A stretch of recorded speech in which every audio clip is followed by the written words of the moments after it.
Hello and welcome to IGPP Expert Talks. I'm Heena Goswami, Editorial Consultant with IGPP, Institute for Governance, Policies and Politics, New Delhi. Today, to discuss India's relations with one of its friendliest neighbors and enlighten us about the Nepalese society and polity, we have a very special guest from Nepal, Dr. Uddhab Pyakurel. Dr. Pyakurel is PhD from Jawaharlal Nehru University, New Delhi, and is currently serving as Associate Professor at Kathmandu University, School of Arts, Nepal. He contributes articles to journals and newspapers on contemporary issues of Nepal's public governance and international relations. Welcome to IGPP Expert Talk, sir. Thank you. So, to begin with Nepal's journey into a democratic nation, we know that Nepal has had a tumultuous political journey. Its transition from monarchy to democracy has been anything but smooth. Tell us a little about the transition of Nepal, and is Nepal a stable democracy now? Uh, I start with your final question. Yes, we are now a stable democracy. Why I'm saying so could be, for example, you see, Nepal and India, in a way, try to have democracy and go with democratic system almost at the same time. While you are having this independence movement, even Nepali leaders could join with an aspiration that if India is a democracy, and that very reflection could be in Nepal as well. And eventually it was the case. Uh, you got independence in 47, and first time we got democracy in 1951. But you see, due to monarchy, uh, or we could say that due to this lack of this implementation of whatever agreement people had with Nepali monarchy, uh, we had to face this on and off of democratic system since then. It took almost uh, 15 years to have first election. Uh, and then again, after the elected government started working, in 18 months' time, that very monarchy disturbed that very system, taking away prime ministership from the people and imposing his own system in the name of panchayat. In India, Panchayat Raj is a very good term because it gives kind of essence of importance of this local governance system. But here, Panchayat is a bit derogatory because of this authoritarian nature of that very system imposed by the monarchy. So that is how again, we regained that democracy in 1990, but that was also not very stable due to very many reasons. And we had to face 10 years long insurgency, then again this instability, and eventually the promise monarchy made in 1951 was in a way visualized and implemented in 2008, conducting constituent assembly election to have new constitution. Definitely that also took a bit time. We had to go for second constituent assembly election. It was unique globally, if you consider. But yes, definitely due to this rigorous exercise and very long standing people's aspiration to have better democracy, we are now having a constitution by the constituent assembly, and that has been already almost a decade, and we completed first tenure of the parliament and all local bodies, and last year only we have had second tenure of election for all three level of government. So that is how I could say that whatever aspiration we had, that has been now completed, and we have kind of constitution we wanted since 1951, and we're having three level of government. I guess that is sort of advanced federalism in the world, I could say. That is how I say that we are a stable democracy. Nepal also has seven national parties, and that is a lot for a small nation. And it seems that Nepali society is very political and opinionated. Tell us about the major political parties of Nepal and the current political landscape of Nepal.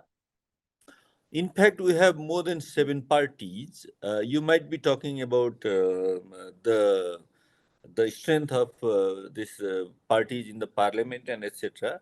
For example, yeah, if I recall, in the first Constituent Assembly, 19 parties emerged as a electoral parties in the parliament, and within 4 years term those 19 party got splitted, and eventually there were almost 30 parties. So and your worrisome could be understood, because kind of electoral system India has, only the first past the post. Yes, definitely constituencies are reserved for minority, but India apply only first past the post electoral system. That is why it might be difficult for country like India to have more parties. But in Nepal, kind of electoral system we apply for after this new constitution will have space for many parties, because you see we go with this mixed electoral system where principally no one will be the loser.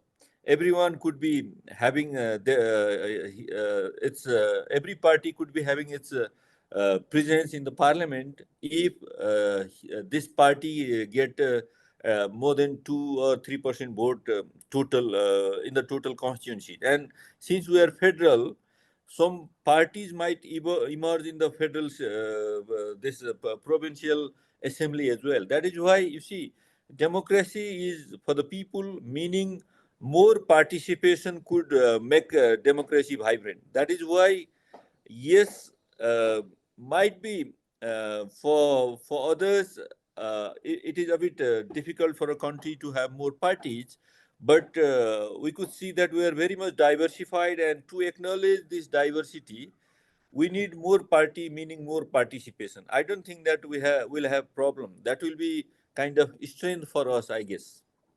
So, at the promulgation of the Nepali constitution and again in 2020, there were widespread protests against the citizenship law by the Madheshi community. Have those fractured lines healed somewhat? And also, the role of India came into highlight during this crisis. Has India been able to regain the trust of the Nepalese people and state? Yes, definitely.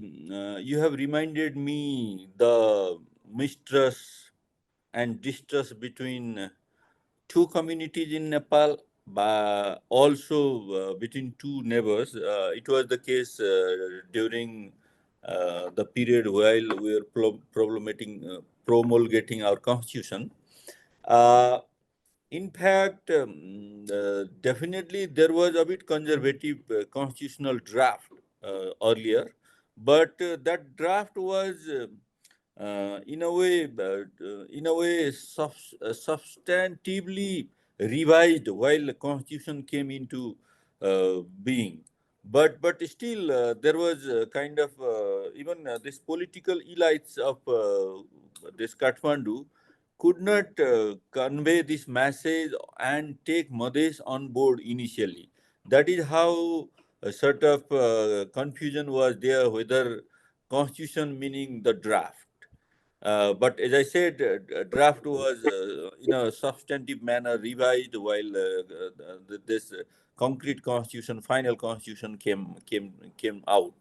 But whatever has happened, this mistrust took some time, and it has become sort of conflict for a while. And people definitely in this Nepal sort of modest, looking modest from others' eye is also one of the problem. And definitely Madesi meaning having cultural similarity with some of the bordering states of India. That is how also people try to look at whatever problem Madhes has. They try to see whether there is a link between India and Madhes. So I think along with these confusions, some attempts were also from this Delhi, because a couple of statements and other thing coming all the way from Delhi also try to give this clue, saying that must be there is some nexus between Madhes and India. So it was the case, and I guess later on all realized India in a way realized in a big manner, a strong manner, and that could be seen just after this blockade we had to face. After a couple of months, that was corrected, and Prime Minister Modi, along with his other cabinet members, try to regain that very from that very momentum, coming to Nepal, telling the bitter truth, saying that no, it was our mistake, or sometimes. Even if whatever has happened, that has to be forgotten, kind of thing were coming from Indian side. And eventually, I guess, yes, definitely that very difficult situation people, at least youngster, might be having in their mind, because this is very recent event. But largely, I could say, for example, just yesterday, Jaishankar has come. I mean, went back. Jaishankar was here, and he just went back to India only yesterday, after having 2 days very intense meeting together with politician and others, and a couple of agreements, particularly this electricity trade and etc. has been very much praiseworthy attempts by these attempts, which were very praiseworthy by Nepal's business sector as well. So that is how you could see, yes, definitely there were some unrest, and these are in a very quick manner, in a quickly recovering way.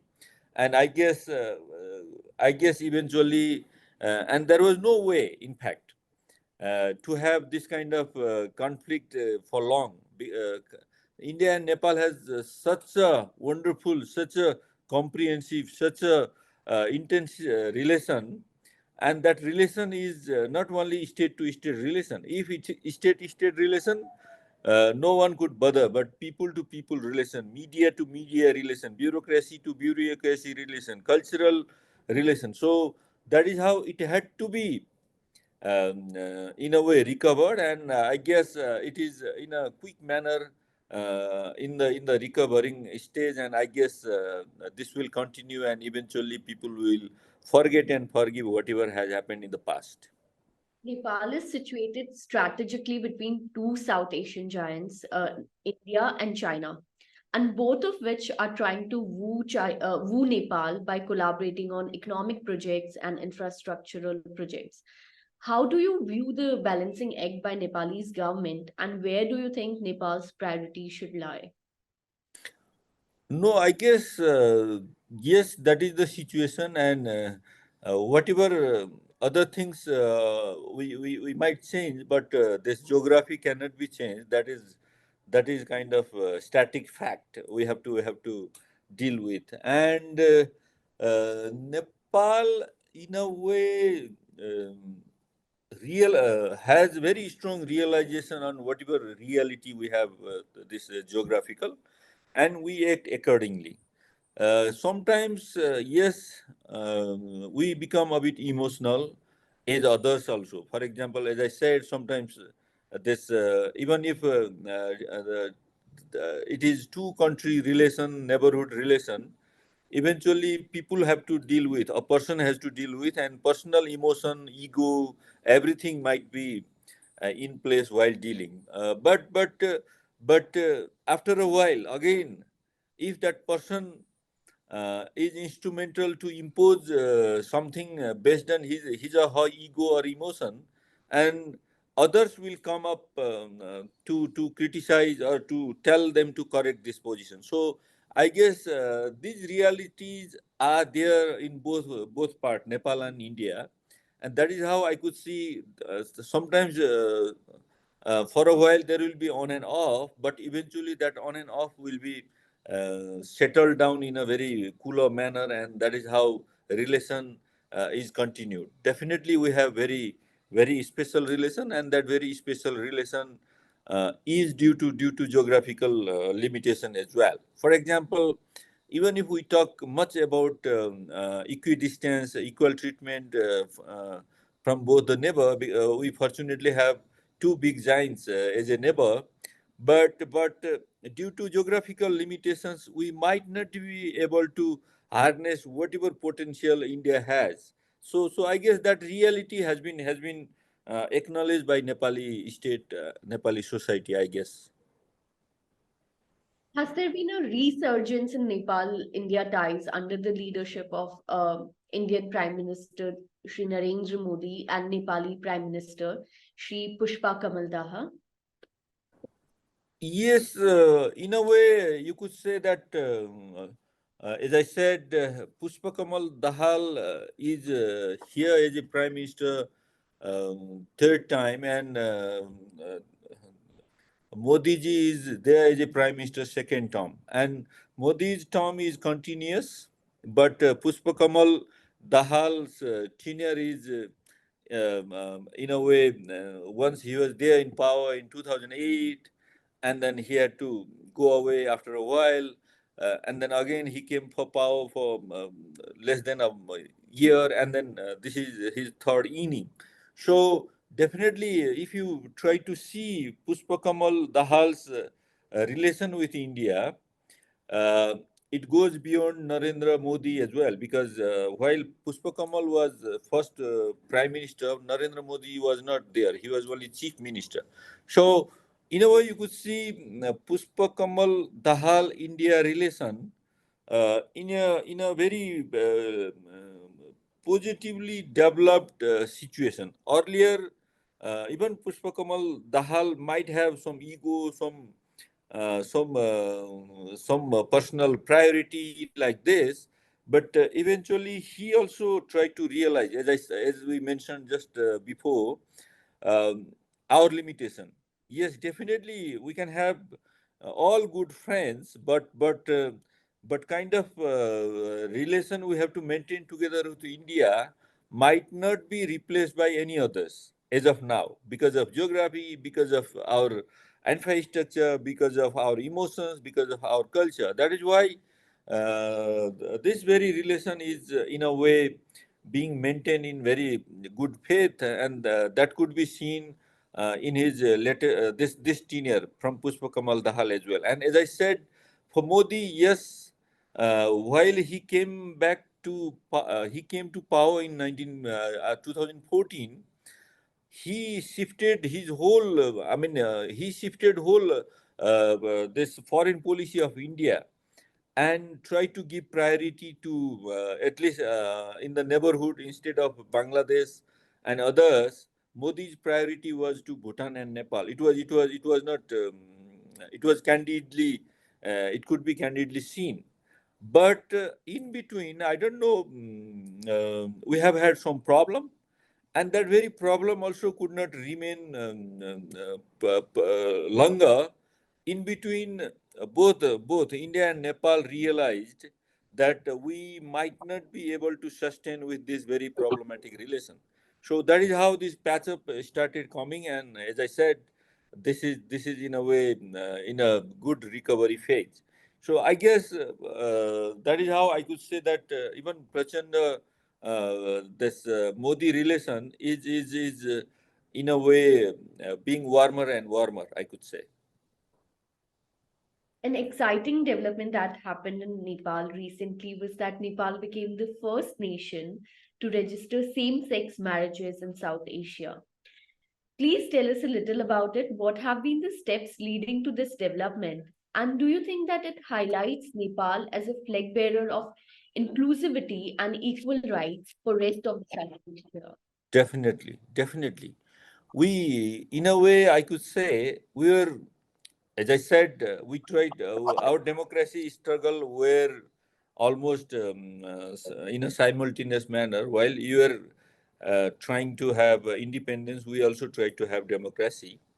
But unfortunately, we're late as far as so-called stable democracy is concerned. We're always blamed saying that Nepal is very unstable country. And now we started arguing that we are a stable democracy now, and I have given the reason initially. So, apart from this formal democracy, yes, in India also, you see, there are many concerns. Even these concerns are not very latest concern. Even scholars started questioning India's democracy long back, saying that kind of secular, kind of inclusive nature of democracy India was having in 50s, that very notion was in a way weakened just after 70, 80, 90, and then again there is a kind of anxiety of minority and etc. even today.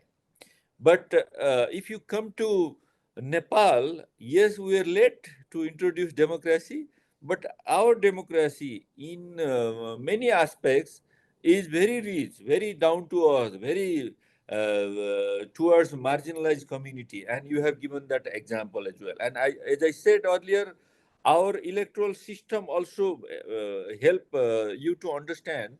For example, first past the post, according to me, has this notion of winner takes all. Even if he or she gets one more vote than that of his or her nearest candidate, he or she will enjoy this 5 years term without even consulting the counterpart. Whereas, if you follow this proportional representation system, as I said, that is built with the essence of no one is loser, everyone is winner.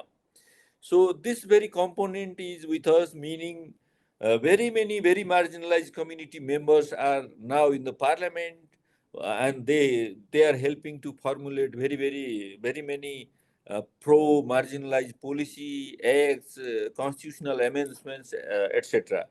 And I guess that is how we try to become a bit, in a way, model of democracy in South Asia, and not only for this formal saying of democracy, letting people to cast vote in 5 years term and elect their representative to rule the country, but in a way policy wise, and we try to make it very down to earth, very marginalized majority kind of phenomenon. And I guess this is an example you have just mentioned.